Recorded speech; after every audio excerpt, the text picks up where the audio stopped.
Irmãos e irmãs, vamos a mais um momento da nossa liturgia da palavra. É hora de ouvirmos o que Deus tem para nos falar. Vamos abrir o nosso coração? Separe um período do seu dia para ouvir a palavra de Deus, senão você vai se secularizar, vai perder a salvação eterna, vai viver na mundanidade. A mundanidade, o mundanismo, só levam à perdição. Essas coisas que vemos diariamente na mídia carcomida, mídia velha, cuidado, não perca a salvação, meu irmão. Liturgia que eu transmito agora é a de 13 de agosto de 2022, sábado, 19ª semana do tempo comum. A cor dos paramentos litúrgicos é verde. No rito da celebração, temos o ofício do dia. Antífona da entrada. Considerai, Senhor, vossa aliança e não abandoneis para sempre o vosso povo. Lembrai-vos, Senhor, defendei vossa causa e não desprezeis o clamor de quem vos busca. Olha, trechos do Salmo 73, versículos 20, 19 e 22. Agora a oração do dia, rezemos. Coloque sua oração particular. Deus eterno e todo-poderoso, a quem ousamos chamar de Pai, dai-nos cada vez mais um coração de filhos, para alcançarmos um dia a herança prometida por nosso Senhor Jesus Cristo, vosso Filho, na unidade do Espírito Santo. Primeira leitura da profecia de Ezequiel, capítulo 18, versículos do 1º ao 10º, 13b e do 30 ao 32. A palavra do Senhor foi-me dirigida nestes termos. Que provérbio é esse que andais repetindo em Israel? Os pais comeram uvas verdes e os dentes dos filhos ficaram embotados. Juro por minha vida, oráculo do Senhor Deus, já não haverá quem repita esse provérbio em Israel. Todas as vidas me pertencem. Tanto a vida do pai como a vida do filho são minhas. Aquele que pecar é que deve morrer. Se um homem é justo e pratica o direito e a justiça, não participa de refeições rituais sobre os montes, não levanta os olhos para os ídolos da casa de Israel, não desonra a mulher do próximo, nem se aproxima da mulher menstruada. Se não oprime ninguém, devolve o penhor devido, não pratica roubos, dá alimento ao faminto e cobre de vestes o que está nu, se não empresta com usura, nem cobra juros, afasta sua mão da injustiça e julga imparcialmente entre homem e mulher, se vive conforme as minhas leis e guarda os meus preceitos, praticando-os fielmente, tal homem é justo e com certeza viverá. Oráculo do Senhor Deus. Mas se tiver um filho violento e assassino, que pratica uma dessas ações, porque fez todas essas coisas abomináveis, com certeza morrerá. Ele é responsável pela sua própria morte. Pois bem, vou julgar cada um de vós, ó casa de Israel, segundo a sua conduta. Oráculo do Senhor Deus. Arrependei-vos, convertei-vos de todas as vossas transgressões, a fim de não terdes ocasião de cair em pecado. Afastai-vos de todos os pecados que praticais. Criai para vós um coração novo e um espírito novo. Porque é a vez de morrer, ó casa de Israel? Pois eu não sinto prazer na morte de ninguém. Oráculo do Senhor. Convertei-vos e vivereis. Palavra do Senhor, graças a Deus. Vamos ao Salmo responsorial, é o Salmo 51, versículos do 12 ao 15, 18 a 19, refrão 12a. Ó Senhor, criai em mim um coração que seja puro. Repitamos, ó Senhor, criai em mim um coração que seja puro. Criai em mim um coração que seja puro. Dai-me de novo um espírito decidido. Ó Senhor, não me afasteis de vossa face, nem retireis de mim o vosso Santo Espírito. Ó Senhor, criai em mim um coração que seja puro. Dai-me de novo a alegria de ser salvo e confirmai-me com espírito generoso. Ensinarei vosso caminho aos pecadores, e para vós se voltarão os transviados. Ó Senhor, criai em mim um coração que seja puro. Pois não são do vosso agrado os sacrifícios, e se ofertam em um holocausto, rejeitais. Meu sacrifício é minha alma penitente. Não desprezeis um coração arrependido. Ó Senhor, criai em mim um coração que seja puro. Repetamos! Ó Senhor, criai em mim um coração que seja puro. Vamos aclamar o Evangelho agora. Aclamação ao Santo Evangelho. Aleluia, aleluia, aleluia, aleluia. Temos um pequeno trecho de Mateus 11, versículo 25, para aclamar o Santo Evangelho. Graças te dou, ó Pai, Senhor do céu e da terra, pois revelastes os mistérios do teu reino aos pequeninos, escondendo-os aos doutores, escondendo-os aos doutores. Aleluia, aleluia, aleluia, aleluia. Evangelho de Jesus Cristo segundo São Mateus, capítulo 19, versículos do 13 ao 15. O Senhor esteja convosco, Ele está no meio de nós. Proclamação do Evangelho de Jesus Cristo, escrito por São Mateus. Glória a vós, Senhor. Pelo sinal da Santa Cruz, livra-nos Deus, nosso Senhor, dos nossos inimigos. Naquele tempo, levaram crianças a Jesus para que impusesse as mãos sobre elas e fizesse uma oração. Os discípulos, porém, as repreendiam. Então Jesus disse: deixai vir a mim as criancinhas, porque delas é o reino dos céus. E depois de impor as mãos sobre elas, Jesus partiu dali. Palavra da salvação. Glória a vós, Senhor. Vamos à reflexão, é um texto de Antônio Carlos Santini, liderança da comunidade católica Nova Aliança, e-mail santini@novaalianca.com.br. Não as impeçais, Mateus 19, versículos do 13 ao 15. A cena é banal, à primeira vista.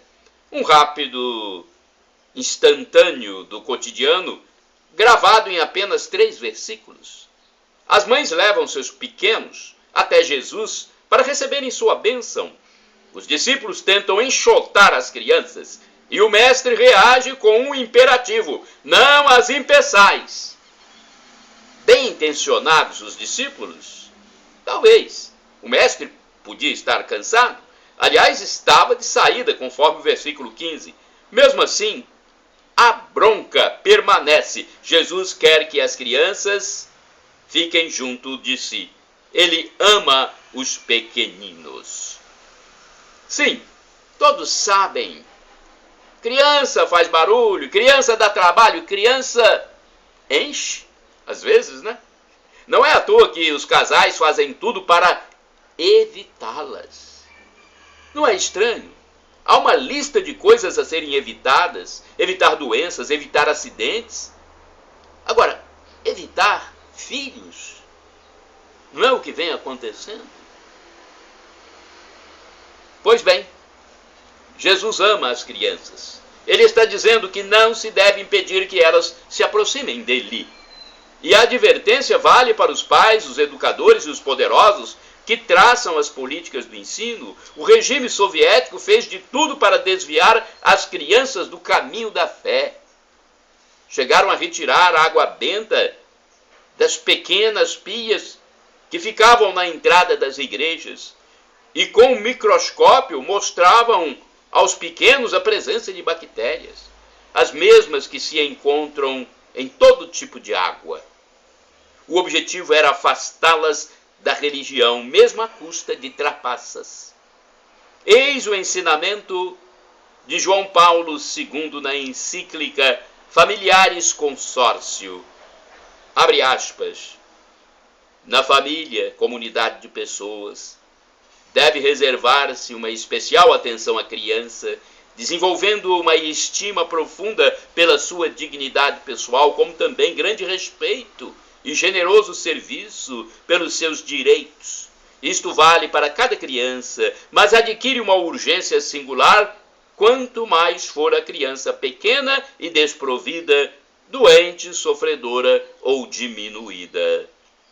Solicitando e vivendo um cuidado terno e forte por toda criança que vem a este mundo, a Igreja cumpre em sua missão fundamental: revelar e repetir na história o exemplo e o mandamento de Cristo, que quis pôr criança em destaque no reino de Deus. Deixai vir a mim os pequeninos, e não os impeçais, pois deles é o reino de Deus. Mateus 19, versículo 14. O acolhimento, o amor, a estima, o serviço múltiplo e unitário, material, afetivo, educativo, espiritual, a cada criança que vem a este mundo, deverão constituir sempre uma nota distintiva irrenunciável dos cristãos, em particular das famílias cristãs. Fecha aspas.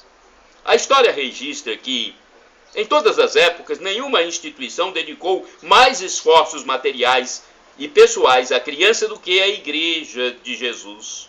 Numerosas congregações foram criadas exatamente para acompanhar as crianças, dando a estas a formação humana, moral e espiritual que as próprias famílias não estavam em condições de lhes proporcionar. E uma das raras maldições de Jesus foi dirigida para quem escandaliza um destes pequeninos, conforme Marcos, capítulo 9, versículo 42. Irmãos e irmãs, orai sem cessar. Quem for pequenino, venha a mim. Provérbios, capítulo 9, versículo 4. Agora vamos aos santos do dia 13 de agosto de 2022. Primeiro santo, antes eu quero dizer que eu pesquisei no site da TV Rede Século 21, rs21.com.br. Então, eu pesquisei lá, mas da minha parte, nos meus endereços eletrônicos, podem utilizar à vontade. Eu sigo o que Jesus mandou. Ide pelo mundo e evangelizai, o que de graça recebestes, deem também de graça. Então usem livremente o que está nos meus endereços eletrônicos. O blog, repórterpaulomaciel.blogspot.com, facebook.com/Paulo Maciel da Rádio, canal no YouTube, Paulo Roberto Maciel. Primeiro santo do dia é uma mulher, é uma santa, Santa Dulce dos Pobres. Nasceu em 26 de maio de 1914, em Salvador, Bahia, com o nome Maria Rita de Souza Brito Lopes Pontes. Nome longo, hein? Maria Rita de Souza Brito Lopes Pontes. A vocação para trabalhar em benefício da população carente teve a influência direta da família e começou cedo. Aos 13 anos, passou a acolher mendigos e doentes em sua casa, transformando a residência da família num centro de atendimento. A casa ficou conhecida como a Pastoral de São Francisco, tal número de carentes que se aglomeravam à sua porta. Também é nessa época que ela mantinha pela primeira vez o desejo de se dedicar à vida religiosa. Em 1933, entra para a Congregação das Irmãs Missionárias da Imaculada Conceição da Mãe de Deus e adota, em homenagem à sua mãe, o nome de Irmã Dulce. Através de doações e muito trabalho dedicado à caridade e auxílio aos necessitados, conseguiu a criação de um posto médico do Colégio Santo Antônio, escola pública, e em 1959 fundou as obras sociais Irmã Dulce. A instituição é fruto da trajetória de amor e serviço e da persistência religiosa que peregrinou durante mais de uma década em busca de um local para abrigar pobres e doentes recolhidos das ruas de Salvador, na Bahia. As raízes das obras sociais Irmã Dulce datam de 1949, quando a irmã, sem ter para onde ir com 70 doentes, pediu autorização à sua superiora para abrigar os enfermos em um galinheiro situado ao lado do convento Santo Antônio. O episódio fez surgir a tradição de que o maior hospital da Bahia nasceu a partir de um simples galinheiro. O Anjo Bom do Brasil morreu em 13 de março de 1992. A causa de sua canonização foi iniciada em janeiro de 2000. Em abril de 2009, o Papa Bento XVI reconheceu as virtudes heróicas da serva de Deus, Dulce Lopes Pontes, autorizando oficialmente a concessão do título de venerável à freira baiana. Já no dia 10 de dezembro de 2010, o Papa Bento XVI autoriza, então, a promulgação do decreto do milagre que transformava a venerável Dulce em beata ou bem-aventurada. Em 2011, foi beatificada e passou a ser reconhecida com o título de Bem-aventurada Dulce dos Pobres, tendo o dia 13 de agosto como data oficial de celebração de sua festa litúrgica.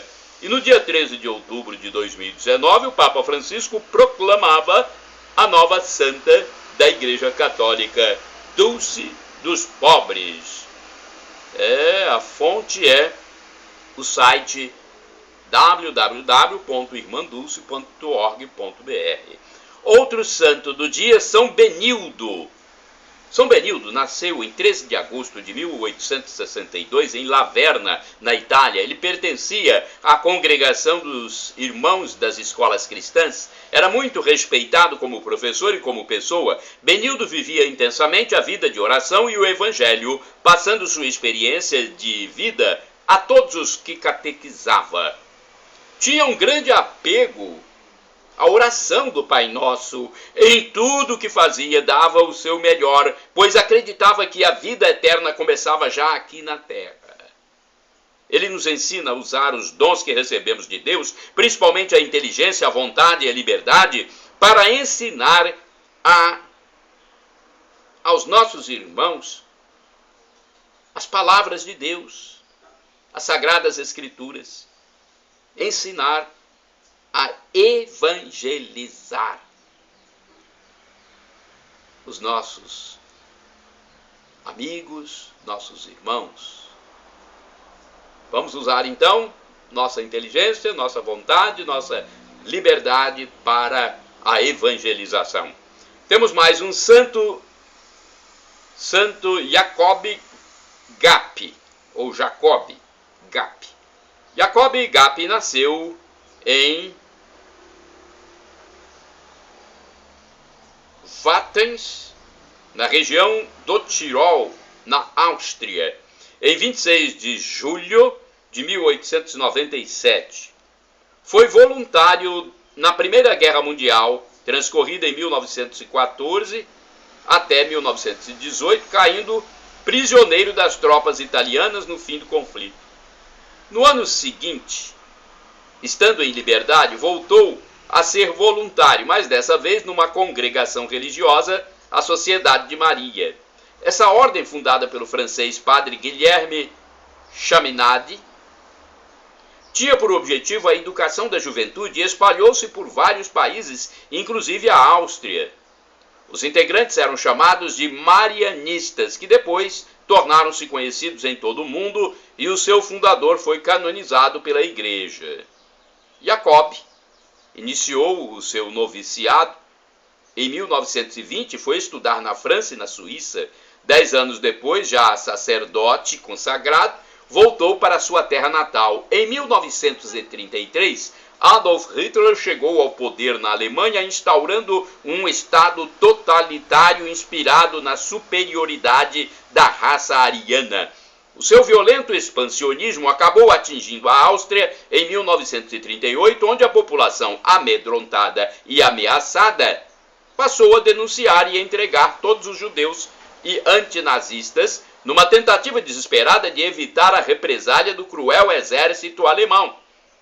Jacob Gap era um desses antinazistas convictos e poderia ser preso a qualquer momento, mas isso não o intimidava. Tinha uma radical aversão à visão racista, também condenada pelo Papa Pio XI por meio da famosa encíclica Mit Brennender Sorge, de 1937. Jacob pregava abertamente que o cristianismo e o nazismo eram incompatíveis, não havendo a menor possibilidade de entendimento entre os dois. Perseguido pela Gestapo, a agência de espionagem nazista, Jacob fugiu da Áustria, passando pela França e fixando-se na Espanha, em uma comunidade marianista de Valência. Porém, os implacáveis espiões nazistas perseguiram-no até lá, sendo preso e deportado para Berlim. Na capital alemã, Jacob enfrentou 7 longos meses de cárcere. Mas seu julgamento, que não durou mais de 2 horas, culminou com sua condenação à morte. Em 13 de agosto de 1943, na penitenciária de Plötzensee, Jacob Gap foi decapitado.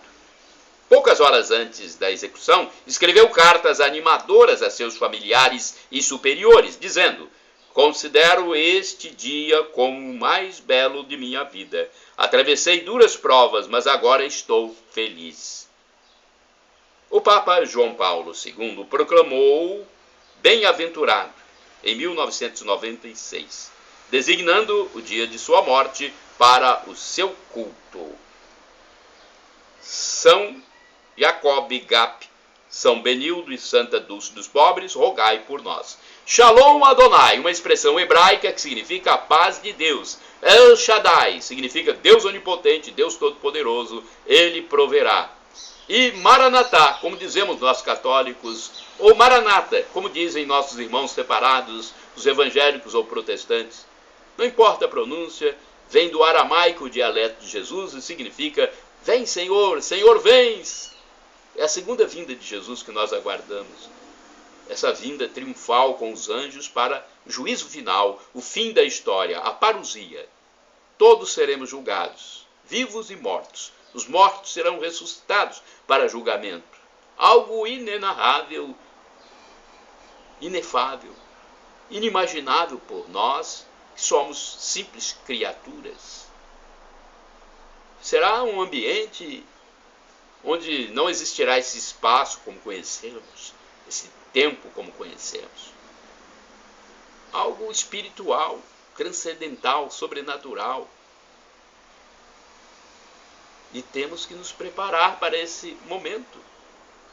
Devemos buscar o paraíso, a felicidade em plenitude, o gozo eterno, onde estaremos diante de Deus. Teremos a imagem beatífica de Deus.